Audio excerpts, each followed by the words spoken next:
Support for the Living Wisdom podcast is provided by In Touch Pharmaceuticals, a long-term care pharmacy committed to meeting the specialized pharmaceutical needs of their clients. Visit intouchpharma.com. Hey, welcome back to our Living Wisdom podcast. I'm Karsten alongside Deb Carriveau. We are talking all about how-tos, making your life a little bit easier when you're in that pinch, as we cover several different topics. This one is huge because I think this is maybe one of the biggest questions that I hear all the time. When is it too much? When do I need help? Because a lot of guilt is associated with this question, I feel. So what would you say to folks? So typically people are trying to keep a loved one at home as long as they can, and we totally support that. But there will come a time realistically when you may feel overwhelmed and you may feel like this is more than I can handle, and that in itself, as you said, can make you feel somehow like you're inadequate, or you failed, and you're not a good enough daughter, you're not a good enough wife or husband, and that is absolutely not true. Just by nature of this illness and the dementia journey, it just can be very overwhelming and more than any one person can manage alone. So the things to look for, the indicators that might let you know that it's time to elicit some additional help beyond you and what you're trying to do at home. The first thing I would tell people to think about is, what does the safety of your loved one look like? So are they able to be safe in the current environment?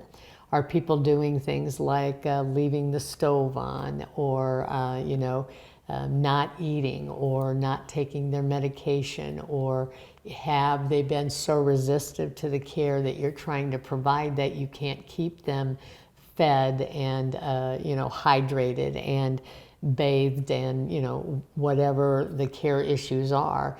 If you start to feel like that individual's well-being is in jeopardy, then it's time to reach out. The other things I would say to pay attention to is your own well-being. Okay, so if you as a caregiver aren't eating, you're not sleeping through the night, you're not getting enough rest, you're tired and exhausted all the time, those are indicators, those are red flags that you're starting to burn out as a caregiver. If you find that your temperament has changed, you're more irritable, you're less patient, if you start to experience feelings of resentment toward your loved one because they're taking so much of your time and effort and energy, that's a red flag. If you feel like you're losing your temper and you're taking that out on your loved one, and you may have, again, a lot of guilt feelings about that and remorse following it, but that's a very normal reaction. This is a very incapacitating illness, and it takes a lot of emotional energy and physical energy to manage this. And I tell families all the time when they're sharing with me their burden of guilt and how they feel, and I try to share with people, realistically, this is not a disease journey that any one person can do. It's one of the reasons why I encourage people to get into support groups, to surround yourself with a supportive community of individuals, whoever that might be, family, friends, church. But it's very important that you're not walking this journey alone. People at home are trying to do with one or two of them what it takes 30 of us professionally around the clock to do. It's just not humanly possible.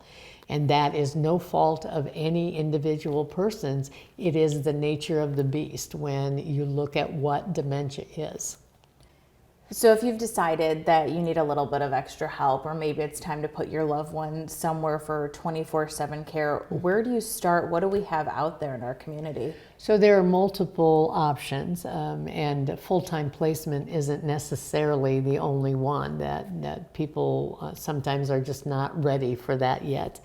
But there are options such as there are facilities around, memory care programs, assisted living environments that can provide what we call respite care, which is a short-term, you just need a break, your little loved one needs some additional care.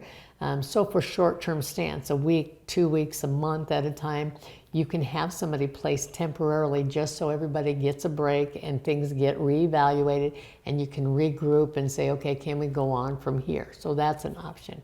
Another option is if you want to continue to try to keep your loved one at home, there are all kinds of home health support services that can come into your home and provide you with in-home support. Same way, they can come once a week, they can come 3 times a week, they can come daily. It really is up to you and them to assess the need and kind of determine what's there. The other thing that I think is critical for caregivers is to be sure that you connect yourself with some kind of a support community so that you've got other folks who are walking this journey that you can reach out to, that you can talk to, you can share experiences with, you can get some additional education and helpful hints. That's just such an important piece for families to be able to have as they're walking this journey. Yeah, and that's what this podcast is all about, helping you with whatever you're going through. If you have a topic you want us to cover, let us know. Absolutely. The best way really to give you a call, right? Right. Yeah. So if they just reach out and call the general number for the Hubbard Hill campus and Living Wisdom Center here in Elkhart, ask for me by name, and we will connect and we'll help you however we can. The other thing I want to mention is that, we do provide a family dementia support group here for anyone, anywhere in the community and geographical area for families who are walking this journey. And we do that the 4th Tuesday of every month. Reach out to me. I'd be happy to give you dates and times and all kinds of specifics about that. But we really are here to just help and support. Support for the Living Wisdom podcast is provided by In Touch Pharmaceuticals, a long-term care pharmacy committed to meeting the specialized pharmaceutical needs of their clients. Visit intouchpharma.com.